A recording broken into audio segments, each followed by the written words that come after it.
Hi, Professor. It's a pleasure to meet you. I hope you can hear me clearly. Yes, I can. And it's my pleasure to join you. Thank you. It's an honor for us to have you here, from Astronomía Gualeguay team. Diego and Flor send their regards. They are not here, but they are going to see this interview. I don't want to take too much of your time, so I'm going to the question. How are you personally handling the fact that the entire world is talking about your research? All of them. Well, that's a surprise, and I'm glad about it because it has two effects. One is to alert people to the possibility that threat from the sky does not only involve rocks. That's something we considered in the past because we know that the dinosaurs were killed by a giant asteroid the size of Manhattan Island that collided with Earth. And therefore, we realized that rocks falling from the sky are a potential risk. And we haven't realized that there is also a possibility for some alien technology to pose a threat to humanity. And that is a subject that I'm trying to bring to the attention of both scientists and the public. What that means is we cannot ignore the possibility of technological origin for objects in the sky because the implications are huge. Even if we assign a small probability for that, we must consider it because of the large implications. This is like having a black swan event, an event that is rare but has important impact on humanity. Because a technological object will not necessarily follow a predictable path, and without knowing what the technologies represent, it might have capabilities that we don't possess and we cannot imagine.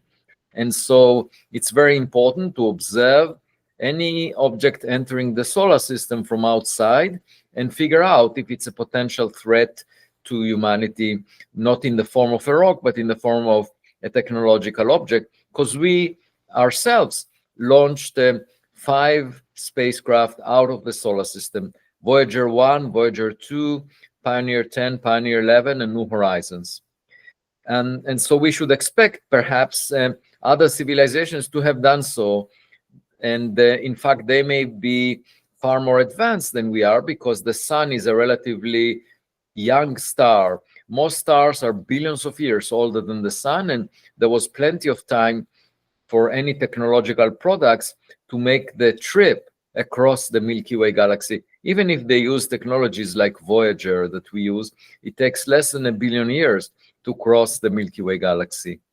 So that is one aspect for us to be aware of a potential black swan event out of a technological object that is not a rock, but something far more sophisticated. And the second is that the study of objects like 3I Atlas and other interstellar objects is an opportunity to attract young people to science. I'm getting a lot of messages every day from parents who say that their kids now want to pursue to become scientists, and they want a telescope for their as a holiday gift. And it's a great pleasure for me to be able to communicate to the public and excite interest, because it's not often that science can attract the attention of children, and because very often the matters that science is dealing with are either too remote from our life, they are not really relevant to what happens to us on a daily basis, or they're difficult to understand and they sound very formal. But in this case, the possibility of alien intelligence out there that may have sent some technological gadget into the solar system that we can actually explore by collecting data. And that's the way science is done, not by having a prejudice, is really exciting to a lot of people. In the scientific community, there are still comet experts that are very hostile to anything else. And what they don't understand is that nature is far more imaginative than they are. And even though they are experts on comets, what they expect objects to be may not be what these objects are. And whether we have a neighbor or not does not depend on whether the idea of a neighbor is popular for the same reason that whether the Earth was at the center of the universe or not, like the Vatican was arguing the Earth is at the center. And it was irrelevant what the Vatican thought, because it turns out that the Earth moves around the sun, and that was true. The Earth moved around the sun 4.5 billion times before the Vatican even existed. So the fact that the Vatican said the Earth is at the center and the sun is moving around it was completely irrelevant. The Earth continued to move around the sun irrespective. So the reality of our neighborhood has nothing to do with whether we understand it or not. It's important for us not to remain ignorant. And the way for us to figure out the new knowledge is by collecting data scientifically and observing the sky. I want to go some of your projects right now. So what can you tell us about the Galileo project? Galileo project was established about 3 years ago. I'm leading it, and the goal was to figure out if there are any objects in the atmosphere of the Earth that are not human-made or natural. Maybe there are objects that are extraterrestrial technological gadgets. And the reason that we went in that direction is because the US government discussed the subject very seriously. There were 3 reports by the Director of National Intelligence to the US Congress that talked about unidentified anomalous phenomena. In other words, objects in the sky or in the oceans that behave in ways that are beyond what human technologies can do. And so I decided to lead this project, and we built 3 observatories that are monitoring the sky all the time in several wave bands, in the infrared, visible light, and radio and audio. And we analyze the data with machine learning software, trying to figure out if all the objects that we see are human-made. And we expect to analyze millions of objects in the coming year. And it would be very exciting to see if any of them might be extraterrestrial technological in origin. And so this is currently the work of a group of people that works with me, both collecting the data and analyzing it with artificial intelligence. And we will report the results that we get through scientific papers. We're doing it in a scientific way, not necessarily believing stories that people tell us, but collecting data. And as part of the Galileo project, another aspect of it is to look for materials associated with interstellar meteors. These are objects that collided with Earth but came from outside the solar system. And I led an expedition to the Pacific Ocean in search for the materials of a meteor that came from interstellar space and collided with Earth back in 2014. And this expedition to the Pacific Ocean was filmed by a Netflix documentary team, and they would release the film in 2026. So it should be very exciting for people to see how the scientific work was done. I also wrote a diary reporting about my experience there, but I just finished also a book summarizing that expedition. So that's another part of the Galileo project, looking for materials of interstellar meteors, that objects that collide with Earth, because maybe one of them might be a Voyager-like meteor. Of course, your work has generated a lot of interest. And how did this project begin? And what do you mentioned it, but what exactly do you expect from it? Right. So my interest in potential visitors from outside the Milky Way, from outside the solar system, from the Milky Way galaxy, started when the first interstellar object was discovered. That was Oumuamua back in 2017. Before that, I worked on black holes, on the first galaxies in the universe. And what intrigued me was the unusual properties of that object. It was most likely flat, like a pancake, and was pushed away from the sun by some mysterious force. And I suggested that maybe it is technological, because there was no evidence for gas or dust the way you expect around comets, and it wasn't clear what is pushing it away from the sun. And that started my journey in the direction of searching for extraterrestrial technological objects near Earth. And then naturally that led to the Galileo project that I'm leading, but also to the study of additional interstellar objects like 3i Atlas most recently. And I find that very exciting, because this is one of the research areas that can transform our understanding of our place in the universe and inspire humanity to do better, to explore space and not get engaged only with conflicts on this Earth. When I read the news every day, I get disappointed, because we invest most of our resources into conflicts, and it's clear that there is much more real estate beyond the solar system than we find here on Earth, and more exciting and inspiring things are happening out there.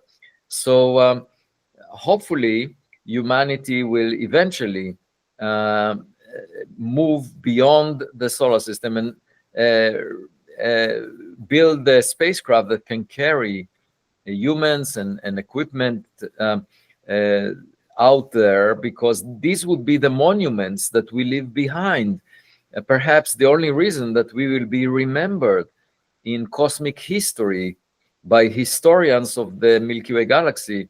If we stay on Earth, then within 1 billion years, the sun would boil off all the oceans on Earth, and humanity will disappear. The Earth will become a desert, just like Mars.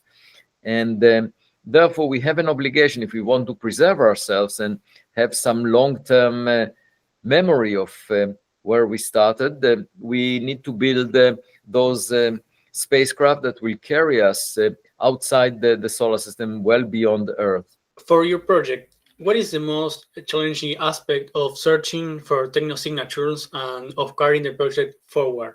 My hope is that by observing interstellar objects, for example, in the future, there is the Rubin Observatory in Chile that is expected to discover a new interstellar object every few months.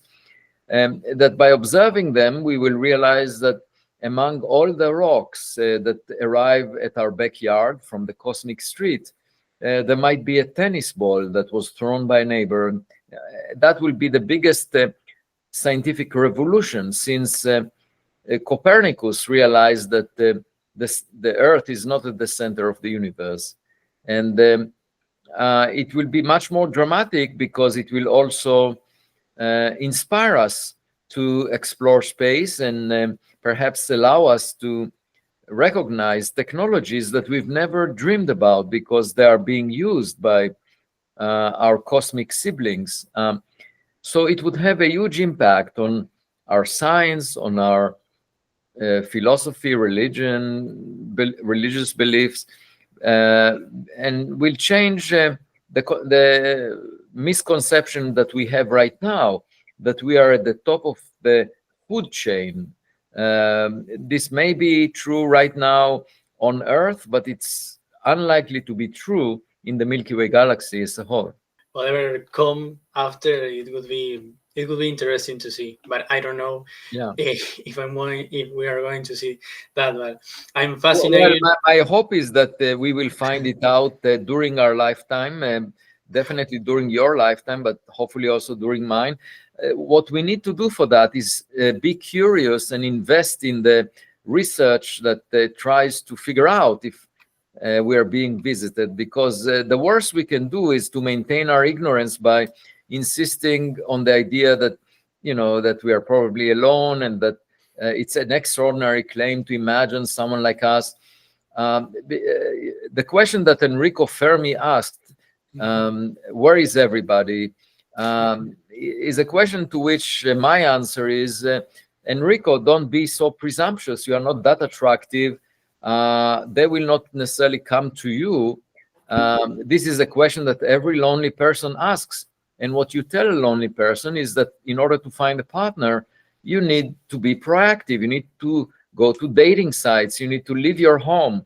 And Enrico Fermi didn't really build a spacecraft, didn't build a telescope to search for them. And so that is my hope, that now that we have the technology to search, we might find the evidence, and it will change everything. It will change our priorities. So, how close do you think we are to a possible discovery? We will find it within the coming decade, because the reason we haven't found it before is because we didn't invest resources and effort in the search. And we've been waiting passively for a phone call in the form of a radio signal. But nobody may call us when we are waiting. What we need to do is search for any packages that arrive to our mailbox or to our backyard. And that's a completely new approach. And so we are just starting it now with interstellar objects. And my hope is that within the coming decade, we will find clear signatures of technological products that came from outside the solar system. And obviously, if we will not seek the evidence, we will never find it. And my hope is that the scientific community will be convinced, especially when your generation will become the leaders in science, that the priorities will change, and we will not just search for microbes, we will also search for intelligent civilizations at the same time. And once we invest a lot of resources, time and money in the search, my guess is that we will find something, because we all came on Earth, at least according to the scientific version, we came from a soup of chemicals. And the same soup of chemicals could have existed in billions of other Earth-Sun systems in the Milky Way galaxy. So things like us probably existed billions of years ago, and we just need to find them. So, what do you think about the reported potential biosignature findings on Mars? If that is true, what do you think about that? So far, I haven't seen convincing data for signatures on Mars for anything other than rocks. I mean, there are some strange patterns, but they are not at all necessarily related to technological manifestation of some other civilization. But if I ever visit Mars, my hope is to go into the caves. These are lava tubes that protect whoever is inside from the environment there, which is quite harsh. And I would like to check if there are any prehistoric wall paintings in these caves, or any evidence for technologies of past visitors to Mars. That would be really interesting.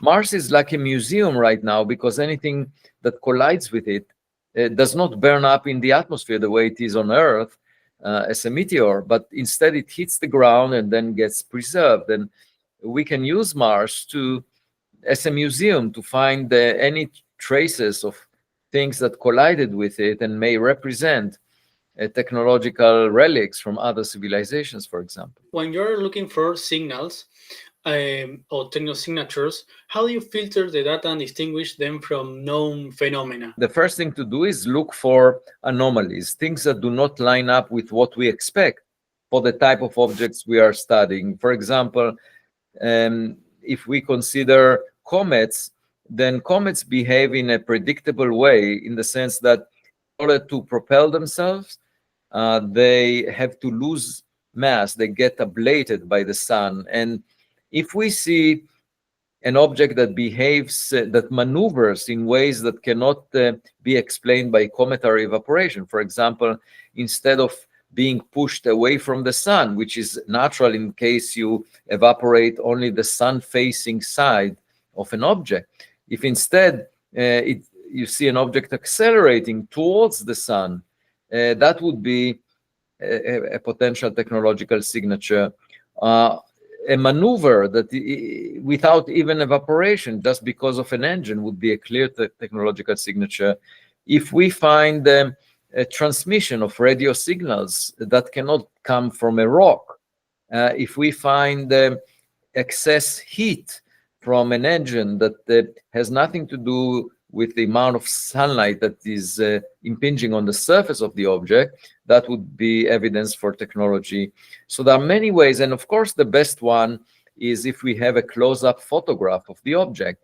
And for that we will need to plan a space mission that will intercept interstellar objects and take a close-up photograph, because a picture is worth 1,000 words. Spacecraft that can intercept interstellar objects, come close to them, take a close-up photograph, and maybe even land on them and bring a sample of materials back to Earth. That would be amazing, because it's as if we went far away to the parent star of this object and collected materials there. That would take us millions to billions of years to reach very far away. However, these objects already made the trip and they arrived to us. So it's an opportunity for us to learn, even if they are natural, about the environments that produce them. We can search for signatures of the building blocks of life, for example, and see if they are represented inside these rocks. But if it's a technological object, then we have much more to learn, because it may represent technologies that we don't possess. For example, the biggest rocket that we have is Starship. It's less than 100 meters, less than the size of a football field, whereas 3i Atlas is 5 kilometers or bigger. And so obviously, if it ends up being technological, it represents technology that we cannot produce right now. We have no way of building such a giant spacecraft. 3i Atlas, your recent work and the most the most interesting. So you have never claimed the interstellar comet 3i Atlas is an extraterrestrial spacecraft. Rather, you argue it's important to analyze such objects openly and scientifically.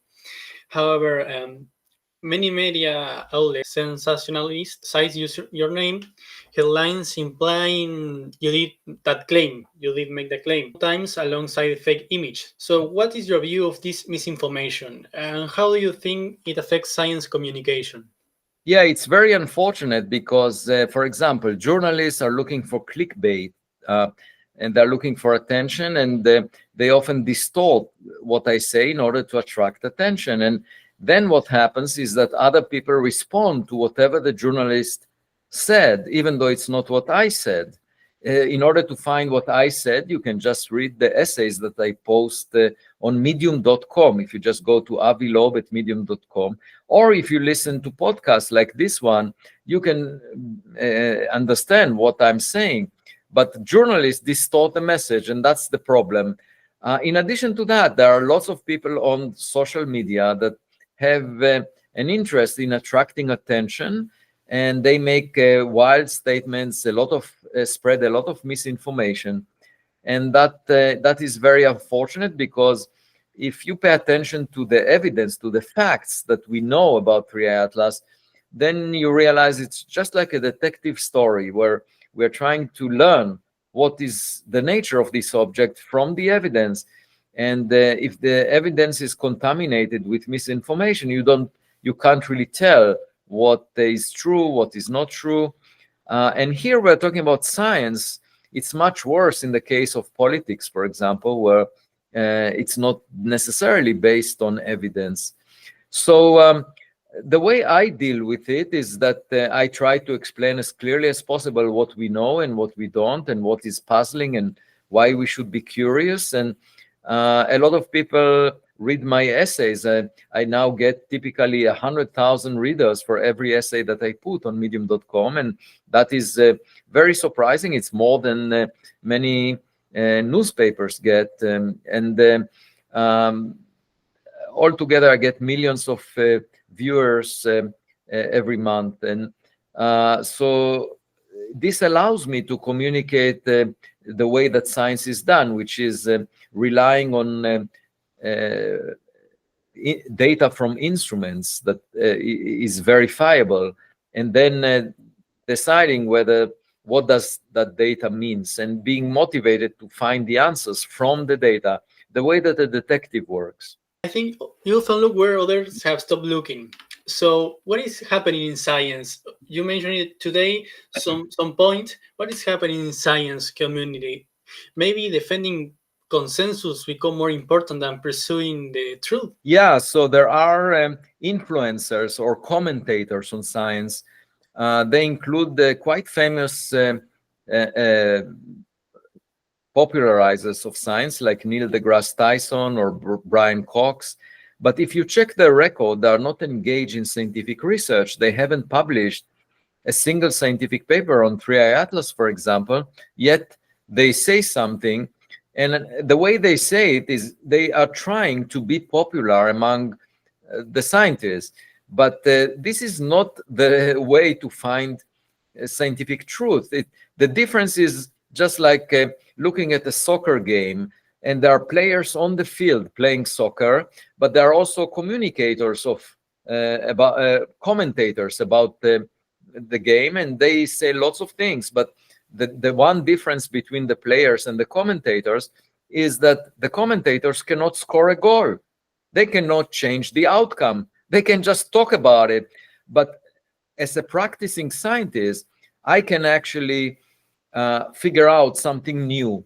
And if that something new is not popular, I don't care, because all I want to do is find out what it is. And if it's new, and then the evidence will eventually show it, irrespective of how popular the idea was to start with. There are many examples in science where ideas were not popular. The first one is the work of Copernicus and Galileo that argued that the sun is at the center of the solar system, and it was not popular at the time. Galileo was put in house arrest, and Copernicus didn't publish his book, which I have behind me, by the way, because I was invited by the Polish government to give a lecture in honor of 350 years to the birth of Nicolaus Copernicus. So it to me it was it is very important to recognize that popularity is not the reason for pursuing science. It's figuring out the reality that we live in, and that reality doesn't change depending on what people say. It's already here, and we can choose to be ignorant and insist that we know the answer, or we can figure out the answer by looking at the evidence. So indeed, these science communicators should not be taken too seriously, because they're just like entertainers. They're trying to appeal to popular views.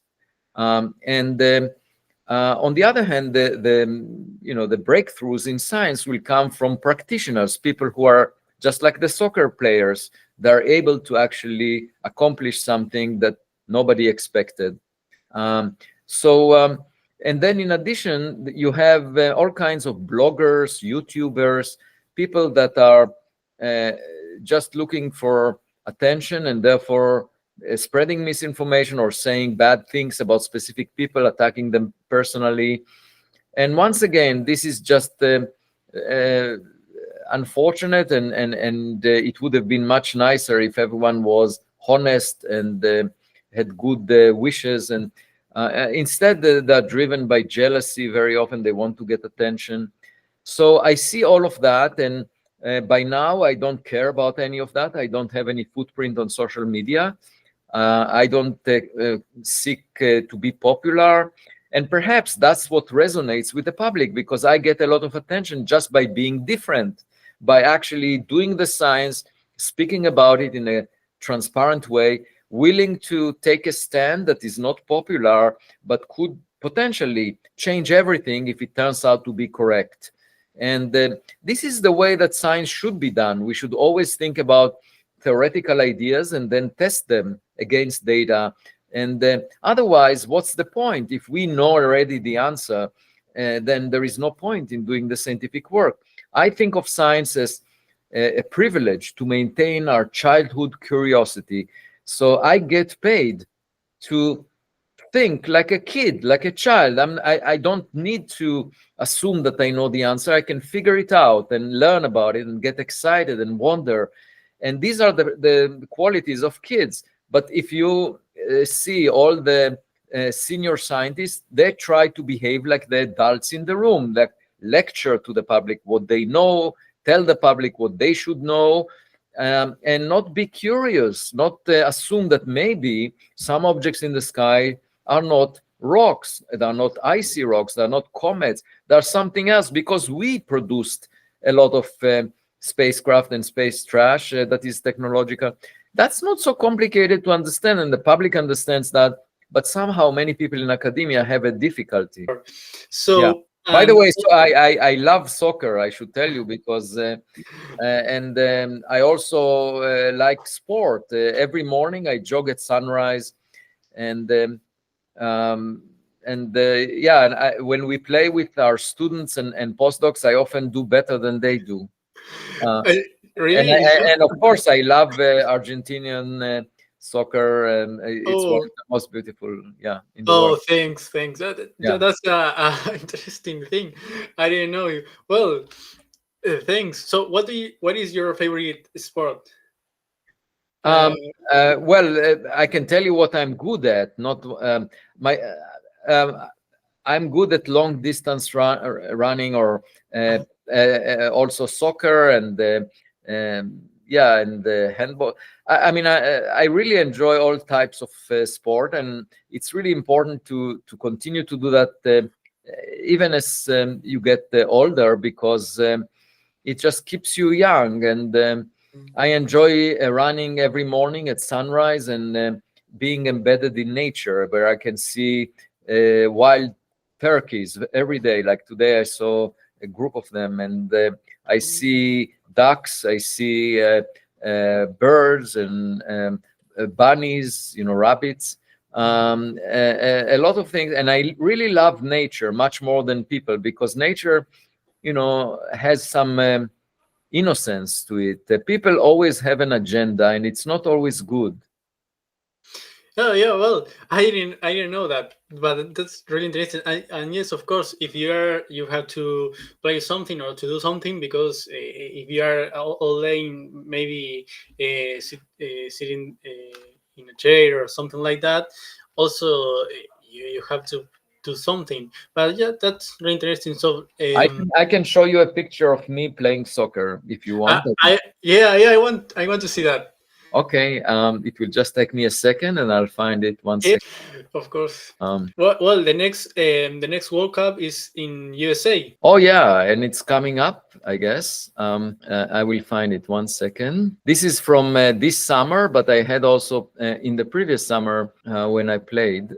One second. Here is from. Okay. I will. Let's see. I will share my screen. By the way, can you see me here? Yes, of course. I see. I can see it perfectly. So this is me playing with. Wow. Actually, let's see. That's a game against the students, and we were able to win the game that year. Wow. And the one that protects me is actually my daughter. She was playing there as well. I have also additional photos from previous years, but basically we have a game once a year, and that's where I'm able to score some goals and on behalf of the faculty. So great, really great. Yeah. So I, for example, I didn't play football, so I think you are better than me playing football.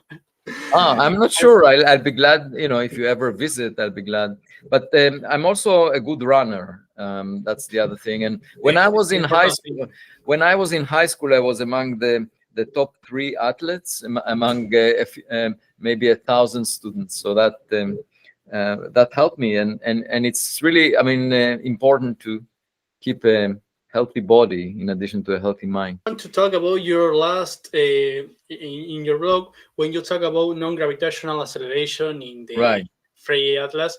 So could you explain what this concept means in simple Right. terms for people, and Right. what the most common natural causes are in comets and Right. interstellar? So, in the first 5 months that the Three Atlas was observed before October 2025, it followed a trajectory that was shaped only by gravity from the sun.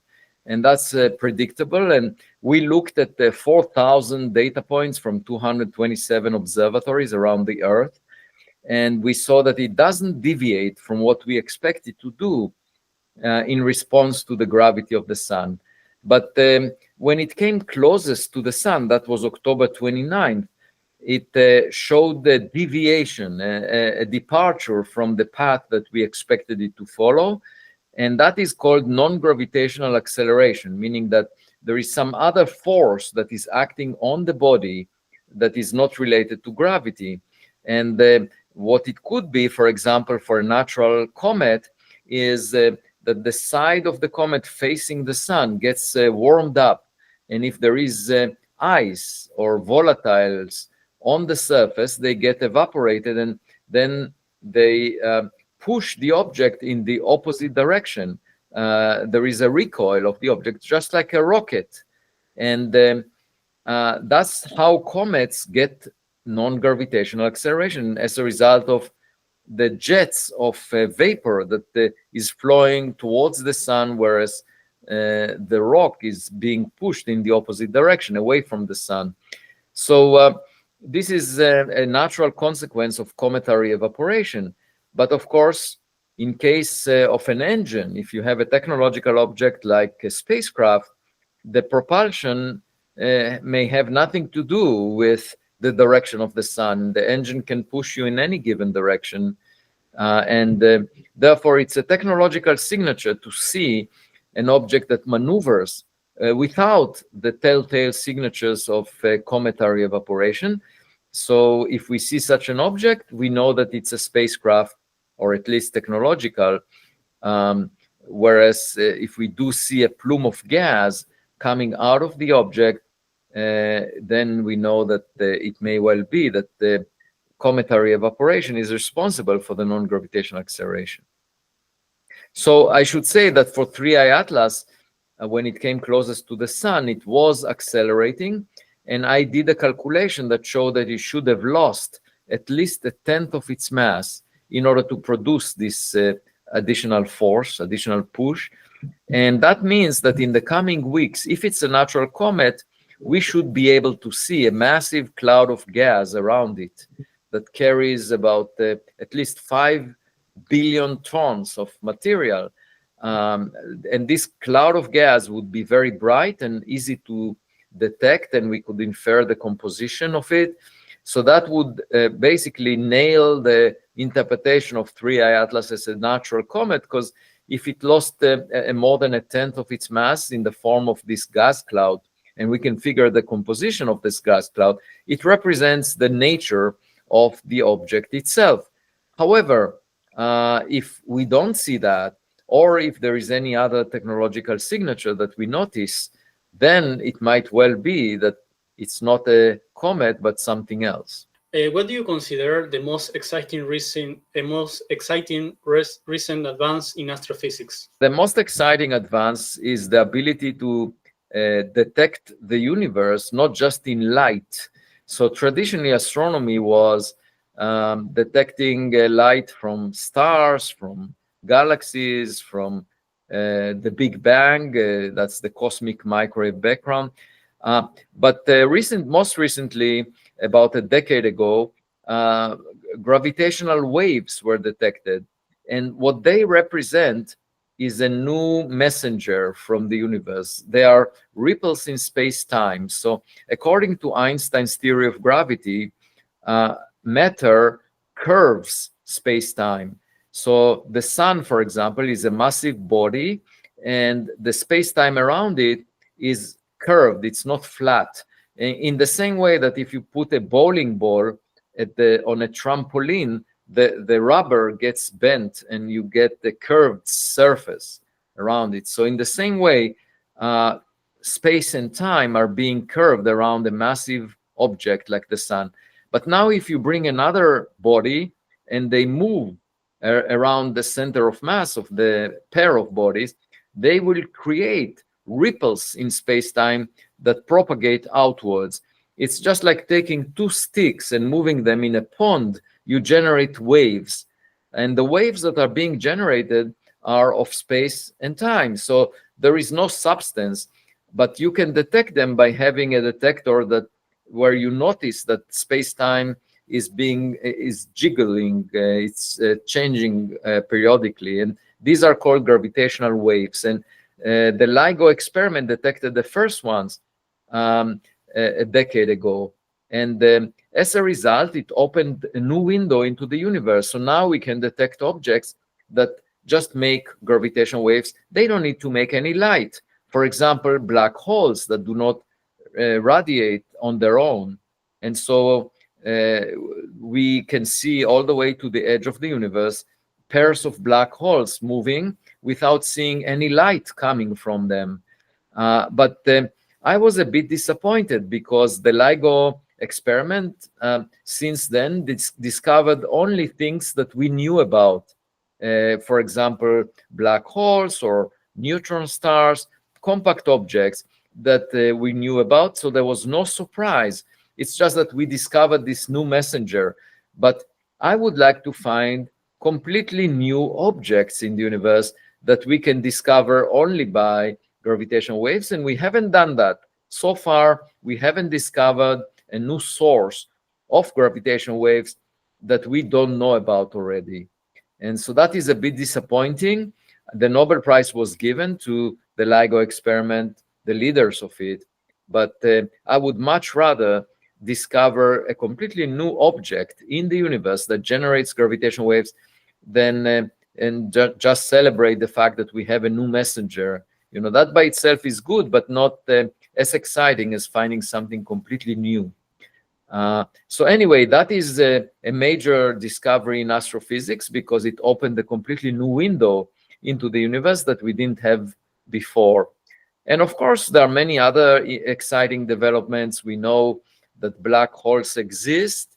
We have an image of the gas, the hot gas around black holes. We managed to image that. That happened in the conference room of the Black Hole Initiative, a center that I lead, that I was the founding director of at Harvard University.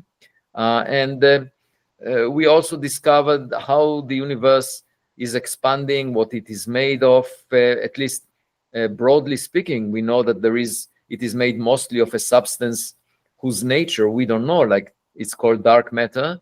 And most of the energy in the universe is also not of a nature that we don't know. It's called dark energy. So these things are unknown, but at least we have some framework for describing the universe that seems to hold. And your generation, the kids of today, will be the ones perhaps to discover what is most of the universe made of.